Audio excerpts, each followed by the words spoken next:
apa kabar? Saatnya Anda menyimak berita Papua bersama saya, Cynthia Delima. Sejumlah berita menarik telah kami siapkan, dan berikut kami hadirkan 3 berita utama hari ini.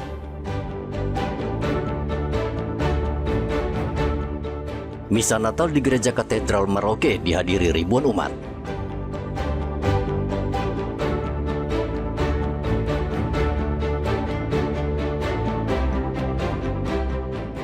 Penjinak bahan peledak Brimob Merauke sterilkan gereja.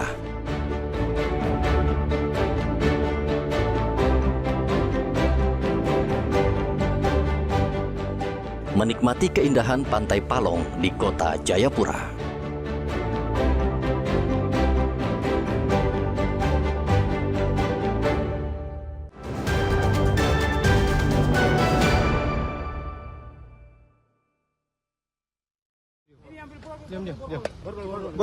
Diam. Satuan Tugas Operasi Damai Kartens 2025 mencatat capaian signifikan dalam penegakan hukum sepanjang Januari hingga Desember 2025. Sebanyak 15 anggota kelompok kriminal bersenjata tewas dalam penegakan hukum, sementara 45 orang lainnya ditangkap untuk menjalani proses penyelidikan lebih lanjut. Kasatgas Humas Operasi Damai Kartens Kombes Yusuf Sutejo mengatakan aparat keamanan juga berhasil menyita 29 pucuk senjata api berbagai jenis, 4.194 butir peluru serta 2 bahan peledak. Selain itu, Satgas Damai Kartens bersama aparat TNI telah menguasai 14 lokasi yang selama ini digunakan sebagai markas kelompok kriminal bersenjata atau KKB.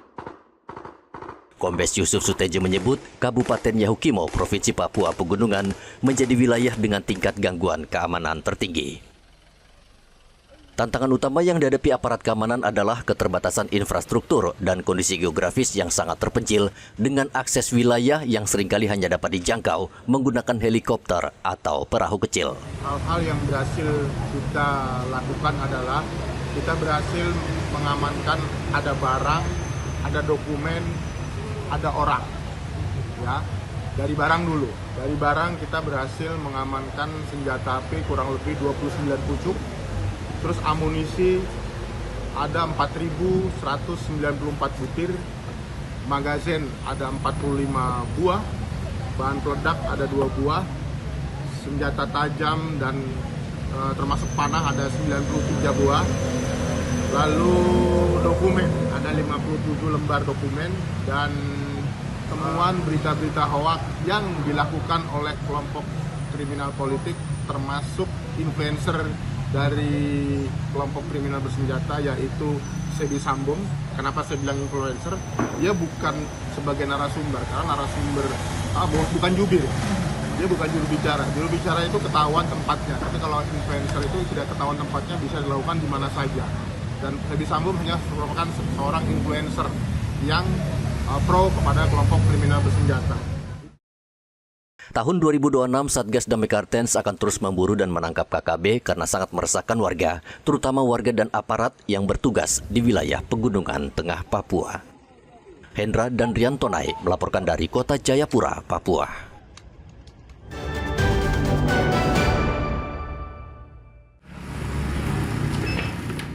Tim penjinak bahan peledak atau Jihandak Brimob Batalion D Merauke melakukan sterilisasi sejumlah gereja di Kabupaten Merauke menjelang pelaksanaan ibadah Natal. Salah satu lokasi yang menjadi sasaran sterilisasi adalah Gereja Katedral Merauke. Sterilisasi dilakukan secara menyeluruh di setiap sudut ruangan gereja, termasuk ruang utama tempat Uskup Agung memimpin misa, baik misa malam Natal maupun misa hari Natal. Pemeriksaan ini dilakukan untuk memastikan keamanan dan kenyamanan umat dalam menjalankan ibadah. Komandan Tim Jihandak Brimob Batalion D Merauke, Ibda Hamdan Lim, mengatakan terdapat 4 gereja besar yang menjadi prioritas sterilisasi. Keempat gereja tersebut yakni Gereja Katedral Merauke, Gereja Peniel, Gereja Santo Yosep, dan Gereja Petra. Nah, kita fokus pada pemeriksaan untuk ruangan di dalam gereja, untuk jemaat yang tempat untuk beribadah, sama mimbar akan dipakai untuk Pak Pendeta untuk melaksanakan khutbah, dan kita pastikan dalam melaksanakan ibadah bisa berjalan aman. Ada berapa gereja yang menjadi fokus dari Jihandak ini? Untuk hari ini Ada 4 gereja hari ini yang untuk kami fokus untuk lakukan sterilisasi. Sterilisasi ini merupakan bagian dari upaya pengamanan terpadu guna menciptakan situasi yang aman dan kondusif selama perayaan Natal di wilayah Merauke. Muhammad Ridwan dan Rian Tonai melaporkan dari Merauke, Papua Selatan.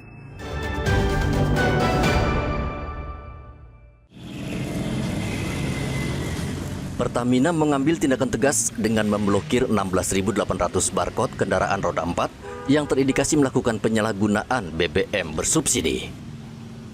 Ribuan kendaraan tersebut diblokir setelah ditemukan manipulasi data, termasuk penyalahgunaan QR Code serta modifikasi kendaraan yang tidak sesuai ketentuan.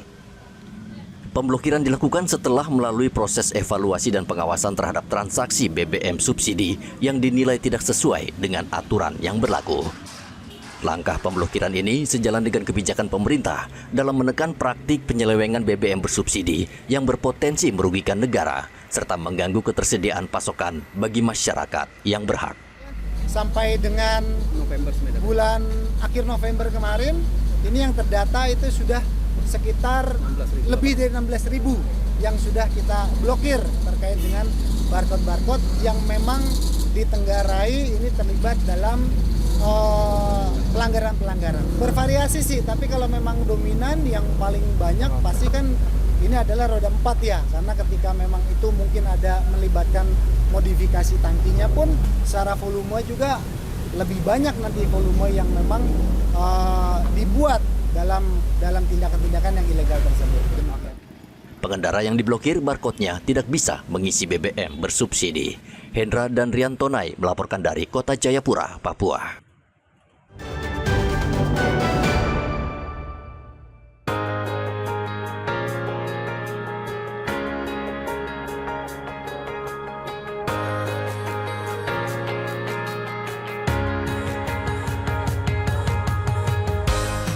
Kota Jayapura dikenal kaya akan pesona alamnya.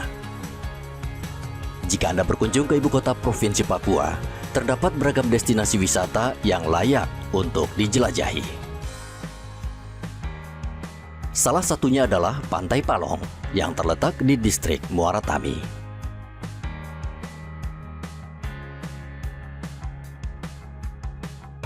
Pantai Palong dapat ditempuh sekitar 30 menit dari kawasan Entrop atau kurang lebih 1 jam perjalanan dari pusat kota Jayapura. Akses yang relatif mudah menjadikan pantai ini sebagai tujuan favorit wisatawan lokal maupun luar daerah. Selain menikmati panorama laut dan pasir putih, pengunjung juga dapat merasakan sensasi glamping, yakni aktivitas berkemah dengan fasilitas yang lebih nyaman. Konsep ini menjadikan Pantai Palong pilihan populer bagi wisatawan yang ingin menikmati alam terbuka tanpa meninggalkan unsur kenyamanan. Berkemah di Pantai Palong menghadirkan pengalaman rekreasi yang unik dan menyegarkan, memadukan keindahan pesisir dengan suasana tenang yang jauh dari hiruk-pikuk perkotaan. Pantai Palong nih dia beda dari pantai yang ada di Jayapura, Kakak. Pertama, dia punya rumput datar, maksudnya dataran rendah kayak gini toh. Jadi kita bisa untuk foto-foto, kita bisa piknik kayak gitu. Makanya kadang anak-anak muda seperti saya tuh pasti suka ke sini untuk lihat view-nya. Kadang kalau cuaca bagus ini dia punya sunset juga bagus. Kita cuma bayar 30.000 untuk motor, 40.000 untuk mobil, aja kita sudah ketemu view seperti ini. Terus kadang juga teman-teman kemah-kemah seperti yang di belakang ini, Kakak. Makanya kita senang sini. Dengan hamparan pasir yang luas serta suara deburan ombak yang menenangkan, area berkemah di Pantai Palong menjadi tempat pelarian yang ideal untuk melepas penat. Pengalaman berkemah di pantai juga memberikan kebebasan bagi pengunjung untuk memilih suasana sesuai keinginan, mulai dari fasilitas lengkap hingga konsep sederhana yang lebih menyatu dengan alam. Kalau yang pertama kita lihat dari segi keamanannya. Kalau di Pantai Palong ini kan kita sudah kerjasama dengan yang punya pantai, yang Ondoavinya, jadi mereka yang jamin keamanannya. Mungkin yang kedua karena jaraknya tidak terlalu dekat dari kota, tidak terlalu jauh juga dari kota. Jadi kita sasarannya biasa perorangan, biasa dari grup, biasa dari kelompok macam gereja, kelompok keagamaan, pemuda itu biasa di sini. Dari kantor juga sering di sini. Kalau di Palong jamnya masuk jam 3 sore sampai jam 1 siang. 3 sore. Iya, jadi hitungan satu malam. Besoknya berarti ya. Iya. Paling banyak hari Sabtu, Minggu baru selesai. Iya. Ya? Kalau di sini paling banyak weekend di Sabtu Minggu. Range-nya kita yang paling rendah untuk 4 orang itu 350 sampai yang paling tinggi yang untuk 15 orang itu 900. Tergantung paket yang diambil. Kalau macam yang 3,5 itu cuma dapat tenda, lampu, sama alas duduk, sama tiket campground-nya untuk 4 orang. Kalau yang macam 900 itu dia sudah dapat 4 tenda, kanopi, alas duduk, sama lampu-lampu. Terus ada juga tenda yang tipe yang paling besar itu sudah yang dengan kursi meja. Keindahan alam yang masih terjaga dipadu dengan konsep wisata yang ramah keluarga, menjadikan Pantai Palong sebagai salah satu destinasi wisata yang patut dikunjungi saat berada di kota Jayapura. Tanah Papua adalah surga kecil yang jatuh ke bumi. Beginilah keindahan alam di Pantai Palong yang ada di kota Jayapura. Selain bisa berenang, berwisata, Anda juga bisa menginap di tenda-tenda yang disewakan di tempat ini. Dari Jayapura, Papua, Rian Tonai melaporkan.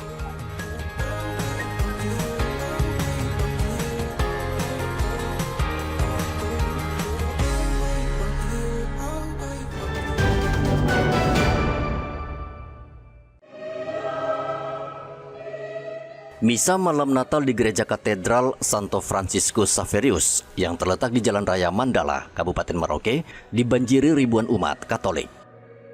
Misa malam Natal sengaja digelar 2 kali, yaitu pukul 4 sore dan pukul 7 malam. Pelaksanaan Misa malam Natal berlangsung hikmat dan khusyuk dan dipimpin langsung oleh Uskup Agung Merauke. Dalam khotbahnya, Pastor Alobat Manyik mengimbau umat terus menjaga kedamaian. Untuk itu Allah tidak membiarkan keluarga ini hancur. Mengapa? Karena keluarga adalah rancangan Allah. Sebab di dalam keluarga cinta hidup. Di dalam keluarga komunikasi hidup. Di dalam keluarga orang saling memperhatikan. Orang saling membantu. Orang saling support. Orang saling tertawa dan senyum. Orang mengalami kegembiraan hanya di dalam keluarga. Gereja Katedral Merauke tidak mampu menampung umat sehingga mendirikan tenda dan kursi tambahan di halaman gereja. Meski membludak, umat tetap mengikuti misa malam Natal dengan aman dan lancar. Muhammad Ridwan dan Rian Tonai melaporkan dari Merauke, Papua Selatan.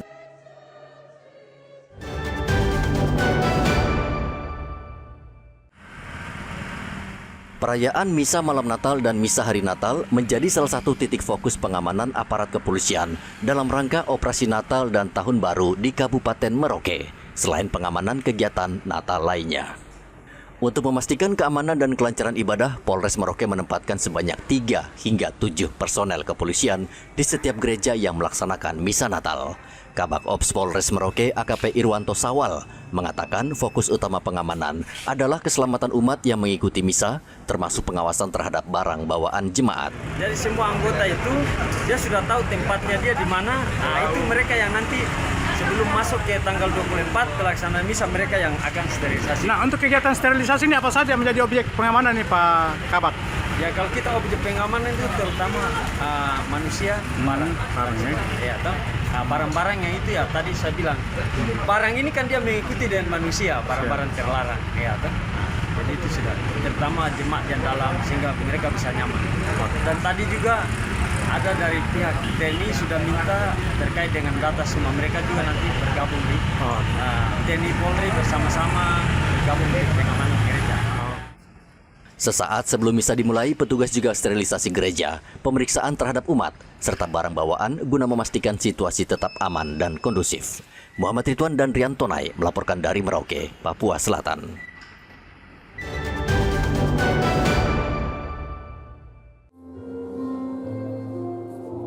Maraknya aksi kriminal yang terjadi dalam beberapa hari terakhir menjelang perayaan Natal dan Tahun Baru dinilai bertentangan dengan makna damai Natal yang diajarkan oleh Yesus Kristus. Pesan damai Natal menekankan bahwa seluruh aspek kehidupan semestinya diwarnai dengan kedamaian, kasih, dan pengorbanan terhadap sesama. Natal tidak mengharapkan adanya kekerasan dalam bentuk apapun, sejalan dengan tema Natal tahun ini yang mengusung kelahiran Yesus sebagai pembawa damai bagi dunia. Pesan tersebut disampaikan Vikaris Jenderal Keuskupan Agung Merauke, Pastor Hengki, sebagai respons terhadap berbagai aksi kriminal yang terjadi menjelang perayaan Natal. Tema Natal tahun ini bagus, Tuhan datang dan menyelamatkan keluarga, atau Tuhan datang dan memberkati keluarga-keluarga. Berarti Tuhan itu damai, Tuhan itu cinta kasih, datang di tengah hati manusia, datang di dalam keluarga, datang di dalam wilayah ini untuk memberikan damai dan sukacita. Hendaklah kehadiran Tuhan ini juga diwujud nyatakan dalam kehidupan bersama, supaya cita-cita damai sungguh-sungguh terrealisir dan terlaksana dengan baik. Mulai dari orang Kristiani, juga orang beragama lain, kita menghayati damai, ternyata damai itu indah. Sementara itu, polisi mengimbau masyarakat untuk bersama-sama menjaga keamanan dan ketertiban selama perayaan Natal. Imbauan ini disampaikan menyusul maraknya sejumlah aksi kriminal yang meresahkan warga Merauke menjelang Natal. Untuk menciptakan situasi yang aman dan kondusif, aparat kepolisian melakukan patroli ke sejumlah kawasan permukiman sambil menyampaikan pesan-pesan Kamtibmas kepada warga agar tetap waspada dan berperan aktif menjaga lingkungan masing-masing. Kapolres Merauke AKBP Leonardo Yoga mengatakan pihaknya terus melakukan penyelidikan terhadap berbagai kasus kriminal yang terjadi, termasuk aksi-aksi kekerasan yang menimbulkan korban. Kita sama-sama saling mendoakan, kita berharap semoga perayaan Natal ini benar-benar berlangsung kondusif dan kita semua bisa merayakan Natal dengan penuh kasih dan sukacita, ya. Dan minta tolong juga nih doakan kami, ya, biar kita bisa melaksanakan tugas-tugas dengan baik demi menjamin Kamtibmas yang kondusif. Kapolres menegaskan para pelaku tindak kriminal yang bertindak sadis terhadap korbannya saat ini terus diburu aparat kepolisian hingga tuntas. Muhammad Ridwan dan Rian Tonai melaporkan dari Merauke, Papua Selatan.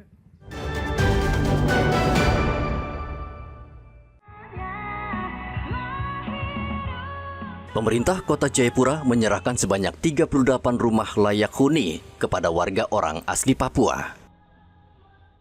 Bantuan tersebut tersebar di 14 kampung dan 8 kelurahan di wilayah Kota Jayapura, Papua. Penyerahan bantuan dilakukan secara simbolis oleh Wali Kota Jayapura Abisai Rolo dengan menyerahkan kunci rumah kepada warga penerima di Kampung Skouyambe, Distrik Moratami. Wali Kota Jayapura Abisai Rolo mengatakan pembangunan rumah layak huni bersumber dari dana otonomi khusus dan dana alokasi umum dengan total anggaran 15 miliar rupiah. Program ini adalah komitmen pemerintah Kota Jayapura dalam meningkatkan kesejahteraan masyarakat, khususnya orang asli Papua. Pemerintah juga menargetkan setiap kampung di Kota Jayapura mendapatkan minimal 2 rumah bagi OAP yang belum memiliki tempat tinggal. Saya harap bahwa dengan bantuan rumah ini masyarakat menerima dan bersyukur kepada Tuhan bahwa Tuhan baik. Jadi bersyukur itu berterima kasih pertama kepada Tuhan dulu, selanjutnya kepada wali kota dan wakil wali kota dan pemerintah kota. Supaya rumah itu dipakai dengan baik, dijaga dengan baik. Karena kita juga dalam program pembangunan nanti akan terus kita lakukan selama dipercayakan Tuhan menjadi wali kota dan wakil wali kota Jayapura. Ya, kita dengan efisiensi tetap semangat untuk membangun. Gitu. Jadi kalau dengan efisiensi berarti kita akan bangun sesuai dengan kemampuan yang ada. Nanti kalau sudah kembali normal, kita bisa lakukan. Jadi disesuaikan dengan kemampuan keuangan daerah yang ada. Wali Kota Jayapura menambahkan program ini untuk masyarakat berpenghasilan rendah dan diharapkan mendorong percepatan penghapusan kemiskinan ekstrem di Kota Jayapura serta memastikan program otonomi khusus benar-benar memberikan dampak nyata bagi masyarakat. Hendra dan Rian Tonai melaporkan dari Kota Jayapura, Papua.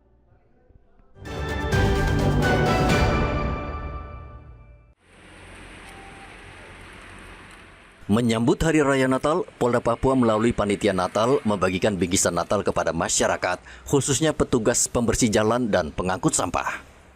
Kegiatan ini dilaksanakan secara serentak di 5 wilayah, yakni Jayapura Utara, Jayapura Selatan, Abepura, Heram, dan wilayah Kota Jayapura. Polisi turun langsung ke sejumlah titik untuk menyalurkan bingkisan Natal kepada para petugas kebersihan.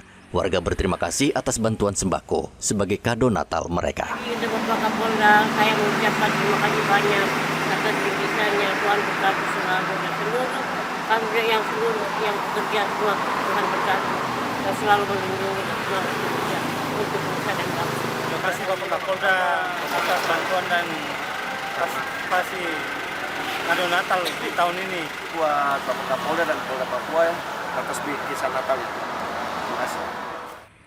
Polisi juga mengajak seluruh masyarakat untuk menjaga persatuan dan toleransi, serta bersama-sama menciptakan situasi keamanan dan ketertiban yang kondusif di Kota Jayapura.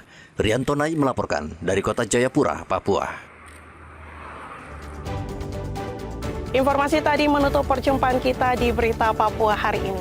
Jangan lupa pastikan Anda subscribe channel YouTube Liputan 6 SCTV Daerah. Atas nama rekan yang bertugas, saya Cynthia Delima berterima kasih atas kebersamaan Anda. Selamat beraktivitas, sampai jumpa.